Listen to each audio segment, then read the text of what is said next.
Hello. Hello, how are Hi. you? I'm okay. How are you doing?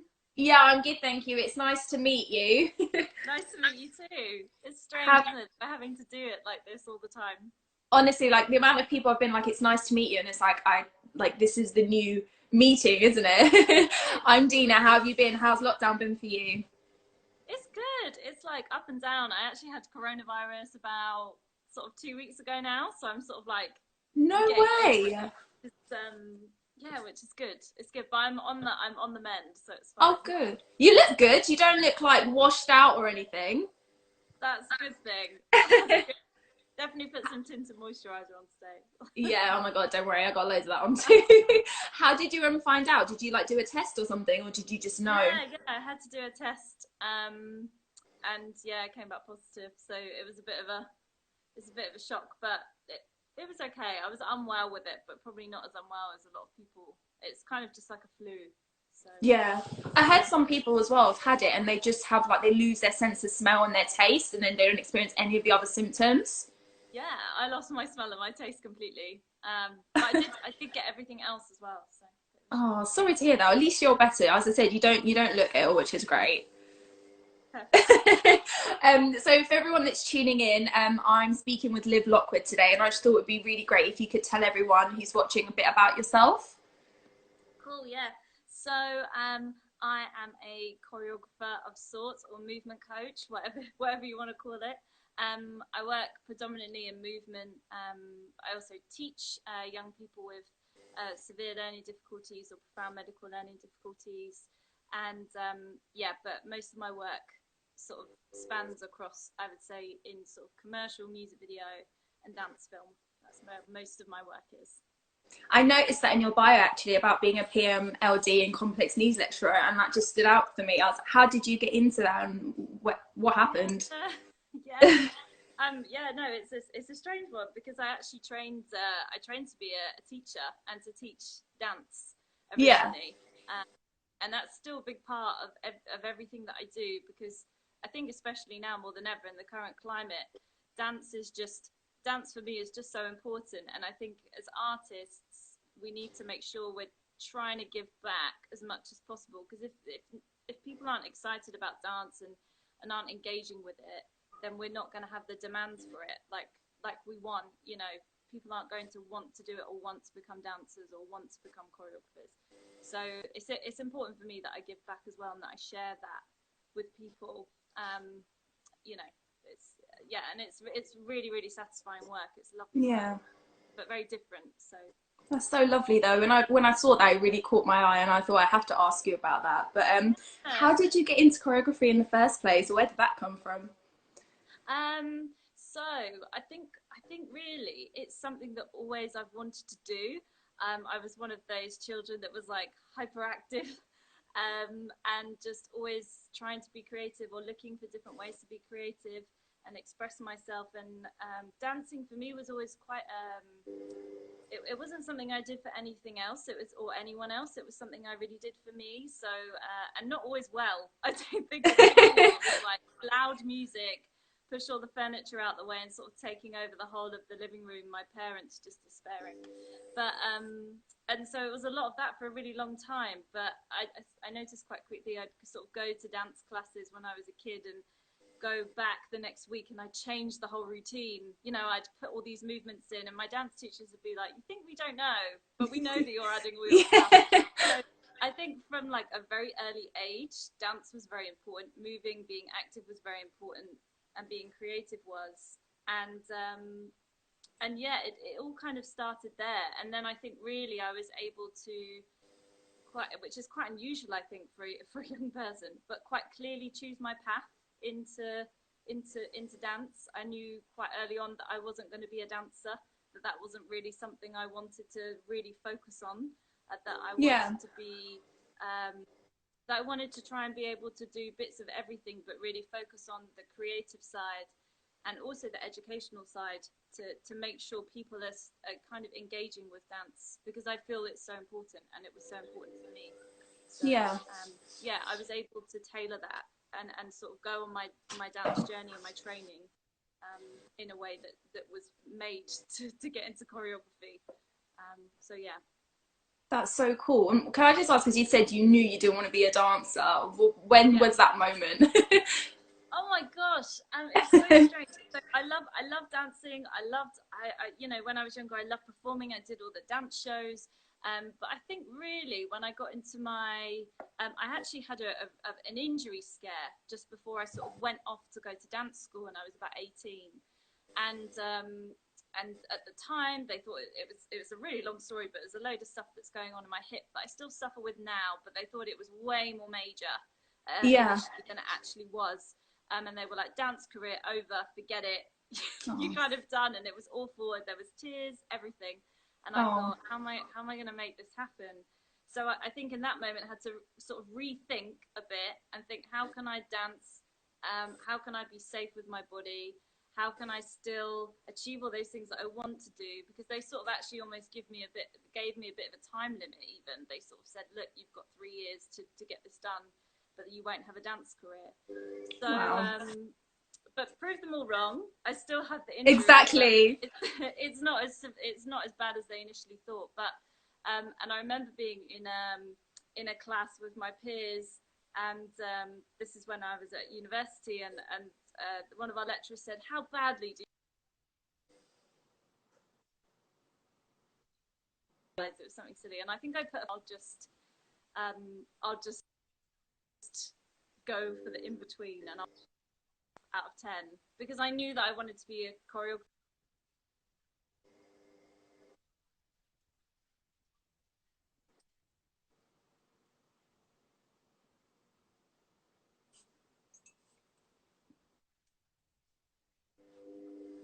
You cut out. You cut out a tiny bit there, but I did hear a little bit about what your lecturer said. But could I just ask, are you on your Wi-Fi by any chance, or are you on just because you're like cutting out a little bit? You are back. No, no, I can see you. I think now. Can you see me? Okay.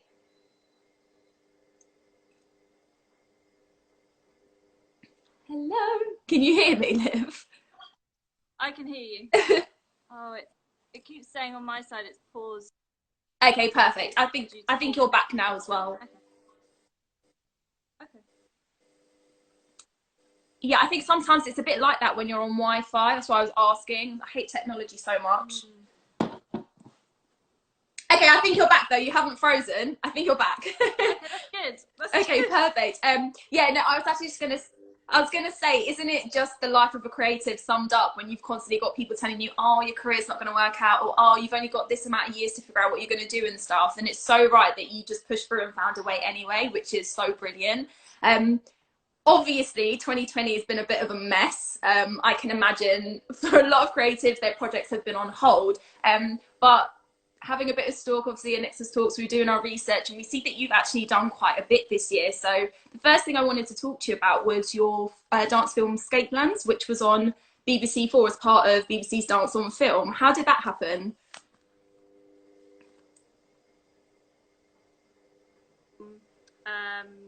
About I think a year before it was actually released. So it was in what year are we in now? 2020. So March 2020. 2020. Gosh, gotta check. So March 2019 we made it, or May 2019, and it was a commission. Is it for a lovely little production company? They're called Lamoon Productions, and they're based in the southwest. And we'd done a dance film together prior to that, but they received the commission and they were just like, hey, do you want to do, do you want to come on board for this, because we've worked Yeah. together before. And it just worked out really nicely, really, in that way. And I didn't really have any idea it was going to be shown on BBC4 as part of anything. I didn't know what was going to happen with it. It was just a nice project that came together, that I got to work on, and then yeah, that happened. So it was good timing in a way. Yeah, definitely. And I also saw that a dance film you made a while ago, I think it was called Wake, was in the San Francisco Dance Festival last Yeah, week, I think. yeah. That So was that selected. same production company again, Lamoon. They're really lovely girls, and they're based in the southwest, which is where I'm from originally. I'm from Devon, So yeah, we've got that like Southwest relationship. But they yeah, that we actually worked on that. I think even maybe I want to say the year before. So maybe it's like 2018 we did that, and that forever felt like it was never coming out. But they had to work really hard to edit it and make sure the music was right because the music was built from scratch. So but Yeah. yeah, I'm glad that one's out because it was a very special one, especially because we were filming in places that I'd grown up in, that I'd run around in as a kid. You know, those surrounding areas I was lucky enough to be able to escape to when I was younger. So yeah, Yeah. that was a very special one. Oh, congratulations when I spotted that. I was like, how amazing. It was like, was it 3 years, 2017 or something it was made, and it's just been such, it's Yeah, amazing. only just. So I wanted to ask you, what are your top 3 favourite projects that you've worked on, would you say, throughout your career? Yeah, it's so hard to choose. There's so many good ones. I mean, I did. I think definitely. I worked recently with a guy called Garret, and we did his visual album. Mm-hmm. And that we started working on probably about this time last year, and then it all came out in January this year. So that was really special because I've never done anything like that with just one artist. And Jack's a really, really special artist anyway, and just a really wonderful person to work with. So I'm grateful that he Yeah. trusted me with that. But that was definitely up there. And then I think any work in general that I've done with Aurora, she's a Norwegian artist and she's just fantastic. But she's so fun to work with. And I remember when I got asked to work with her, it's generally the ones where I feel a bit like I shouldn't be doing it because I feel like I'm not good enough. I get really bad imposter syndrome. And Really? I get really anxious about it. But usually those are the ones that turn up the best in a weird way because I learn so much from pushing myself to do something like that, or putting myself in a place where I kind of think this is maybe a bit above me, but actually I always rise to it. It's always fine. So Yeah. that was an important one because I learned to believe in myself a lot more when she asked me to choreograph for her because she's so known for her big scale videos and performances. So that was amazing. And then I also think just I think other projects that I've done like the dance films are really lovely. The fact that I've been able to do both of those and still maintain kind of my contemporary dance roots, I think, and work in that way as well, is Mm-hmm. a big achievement. But I think the biggest achievement is that I've been able to do all of these things together alongside lecturing in an environment that's completely like different and contrasting, which is like working with young people with really complex learning difficulties and delivering dance sessions. So there's just this Yeah. like juggling the two worlds is sometimes it's really odd to like go from that setting to then go into a rehearsal and you're like, where am I, what am I doing? Yeah. Transition to the other personality now. Yeah, exactly. Yeah, so yeah, there's a lot of different like plates I'm spinning, so that's usually the biggest achievement for me, that I'm able to just do all of that. Yeah. And during Corona, during this new life, the Yeah, new way of life that we've got, how have you yeah. managed to do that? Especially lecturing, obviously, the younger people. How have you managed to do that during Corona? Yeah, that's all been really, really tough, and it's very tough for those young people in particular because structure and routine is um is so essential. So losing that Yeah. has been really challenging, but also what it's shown me is how important and how amazing dance can be. And having somebody that's there to facilitate and create a safe space for young people, whether that is online or in person, as we're moving to being in person now, which is great, Yeah. safely. So yeah, I think that has been challenging, but I've learned lots of new skills with it. Yeah. So it's all good. And then the music video stuff, I mean, that stuff is interesting because it comes in, it's like peaks and troughs. So you can tell when everyone wants new content because everyone suddenly gets in touch. And then like September was a bit quieter, and then it gets busy. It's starting to get busier again. And these next few weeks are quite busy. So it's interesting. I'm just going with the flow, but I'm lucky that because I've got my, I guess I'm kind of spread out in terms of where I do my dance work. So if one is sort of failing a bit, the other supports, and Yeah. vice versa. So I'm not completely reliant on one or the other. Yeah. I'm quite lucky in that respect. Yeah, I think a lot of creatives had to adjust during this period to get to that point where they've got quite a few things going on, because so many people have lost their jobs and so many people aren't getting booked. What would you say, do you think the future of the industry is going to be? Obviously, hopefully things are getting better. I know the media makes it feel like it's the end of the world, but how do you think the industry is going to look in like the next few years? I think that I mean, it's tough, and I think it will be difficult. And I think, like you said, the messages that we're getting sent as creatives is that, Yeah. really you don't really have a place, or that you're, just get something else, just retrain, just do something else. Yeah. And that's not the message that we need to send, especially for young people that are creatives, because there is hope, and there are things that will manifest and that will come out of this. I think that what I hope is that the people that are already in this industry, that we work together more closely, that we come together even more, and that we're backing each other up. And that I think as I said, my focus has always been making sure, even if I'm doing all these amazing things that on paper and on Instagram look fantastic, that, and it creates this illusion that life is this way, that Yeah. we are still giving back, that we are still making sure that we're equipping and preparing young people, other artists, with the skills they need and the knowledge they need to navigate through the next few years. And that's even more essential during this time. So I think telling people that it's okay, that if you don't want to just be a dancer, you can do all these other things with, as well, or you can collaborate with people in this way. I've collaborated with people I never thought I'd collaborate with, like speech and language therapists. I was like, I didn't know this was an option. But I think we need to, I think certainly when I was training, I felt like my only option was to be a professional dancer or to be a choreographer. And actually, those are both completely valuable, viable career choices to have.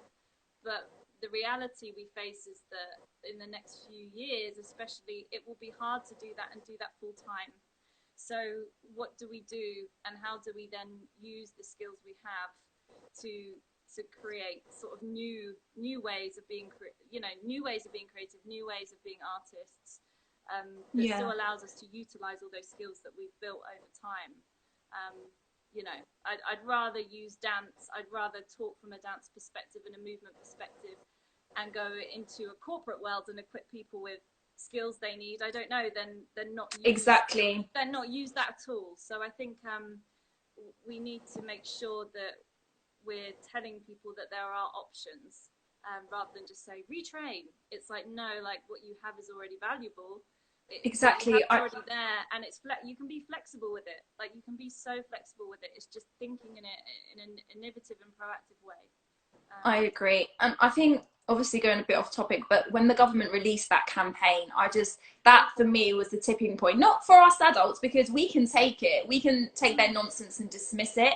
But I just thought about the young people that maybe aren't getting the support they need in school, maybe don't feel like they're academically good enough, and they are really passionate about the creative side, were literally told, you know what, it's actually a waste of your time, just go do something else. And I was just like, what world are we living in when you're trying to crush a young person's dream already? I thought it was insane. Exactly, and you're exactly right. And I think it's hard enough as it is, because as artists, I feel like I was already told that so much of my life. Even, I mean, bless him, but my dad was like, yeah, but what are you actually going to do? But what is it actually? You've done the dance stuff. What are you going to do to sustain yourself? But when we have more conversations about it, he realized that there were things that, there were other jobs that I could do, but that were still linked to my dance training, that maybe weren't out and out, I'm a performer, I'm a choreographer all of the time, but 40% of my time I'm teaching, the other 10% I'm doing this. So I think, you know, we're pretty robust as artists anyway, because we've been told, we get a lot of no's, we get used to Yeah. no, or there's no money, or that, you know, we can't support you this time, or Yeah. better luck next time. But so we have a resilience, but and often some of the most amazing work is produced in really challenging times. So I'm quite interested to see what comes out of this. But I do think that we need to pull together and speak together so much more, Yeah. to sort of rally the Yeah. positivity and sort of, yeah, hope and resilience in younger people, because they are the next people that are going to be coming through, and we don't want this to disappear and die. So we need to get to them, I think. Definitely. And like, if our education system is lacking, which in my opinion it really is, you can't take that away from them. Like, I'm very big on working with young people as well. So that, for me, when you said it, really clicked, because it's just like, this government have lost it. But anyway, aside from politics, let's go back to the choreography. I wanted to ask, if you could work with any artist, who would it be? I could work with any artist. Yeah. Oh, dead or alive. Let's spice it up. Dead or alive. Oh, wow. Yeah. Oh, wow. Okay, so alive, definitely. I like, I'm obsessed with artists like Robin, she's super cool. I love what she does. And I love also, she's just so conceptual, but also someone like Christine in the Queens, who kind of pushes like, I guess, like queer art, and high art and choreography and fashion, just everything comes together. And she's also like this female, I feel like she's like got Michael Jackson in her body. I don't know how, but like she's so interesting. So yeah, those two are really, really quite amazing, and they're sort of up there for me. I think people, I don't know, people that have passed. I don't have to, but if you could, in case you can think of someone. There are so many. I mean, I do think like there are people, I mean, even actually like artists, not in the dance world, but people like Tracy Emin I find fascinating. Just as a female artist in the contemporary art world. It's not that she tends to use movement in her work. She uses sculpture, and painting and photography, but I find her just like I find like certain people very interesting, and I just like to know them more. Yeah. So yeah, I mean, those guys are really, really great. I'm going to have to stalk these people after, because I don't know these names, but I'm definitely going to give them a stalk. Okay. Amazing. And can I just ask you, how would you ever approach someone and just be like, listen, I've seen what you're doing and I'd love to collaborate with you? Do you feel confident doing that, and do you think creatives should do more of that? Yeah, we should. So that is actually how I got into doing what I did. Oh wow, okay. Yeah. So I finished my dance training. Predominantly my work started in live work. So I linked up with a dance company. They needed a choreographer. It worked out. They got Arts Council funding. I was just in the right place at the right time. It's not always a case of being the best. It's sometimes who you know, not what you know, and being in the right place at the right time. So that all just sort of aligned and worked perfectly. So I was very lucky. And then sort of started building stuff. I was down in Devon after my dance training because I didn't know what I wanted to do with my life, as you do when you finish. You're like, what do I do? I've got no money. And I've got a dance degree. So sort of built a dance community down there, which actually is a really lovely community and still going. They do so well down there, actually. Some great people, but realised quite quickly I probably wanted to get back to London. And I was lucky enough to shadow an artist called Holly Blakey, who I think for a lot of dance people needs no introduction. She does amazing work. And I sort of caught her when she was earlier on in her career, and I thought, yeah, this is something that I can really relate to. Music's always been a big part of my life. I think music came before the dance for me. That's why I used to dance, because I used to listen to people like Michael Jackson, or I don't know, Fleetwood Mac or whatever, and I just go nuts. So, but actually the connection of music with dance and working with musicians, I was like, yeah, I think this is what that's what I want. I find this interesting, and I also find it interesting that in the contemporary dance world, you're often told not to go into that because you're selling out. It's like, don't go. Really? Because your dance work now has less value. So there's this high art, low art view, and I think that is changing. Holly has helped sort of change the game a bit there. Good. And actually, I don't know how to get into this, so I just used to email artists that I used to like, artists who had who were maybe newer in their career that I could get to without going through management. And we'd sort of do like passion projects and work on stuff together, so I could build up a portfolio. Gradually met more directors, and that's kind of how it's built very gradually for me. And I'm quite proud of it in a way, because I've done it without having an agent or without anyone supporting it. It's just me doing it. So yeah, that's how it's turned out. So I would always say reach out, because it doesn't do it, you know. And Holly wouldn't have, you know, I wouldn't have shadowed Holly if I hadn't have reached out to her, and she was grateful. I remember she was so lovely. So it is worth it. It is worth it. Definitely. Liv, thank you so much for joining us. We really, really appreciate you speaking with us.